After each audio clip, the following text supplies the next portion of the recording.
तू बदल देलू अपन इरादा सजा देले बड़ू मजा ले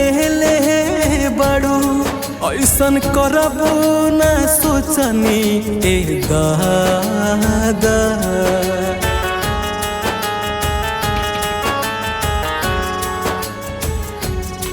हम रोवतनी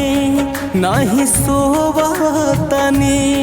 तू बदल लेलू अपन इरादा सजा देले बड़ू मजा ले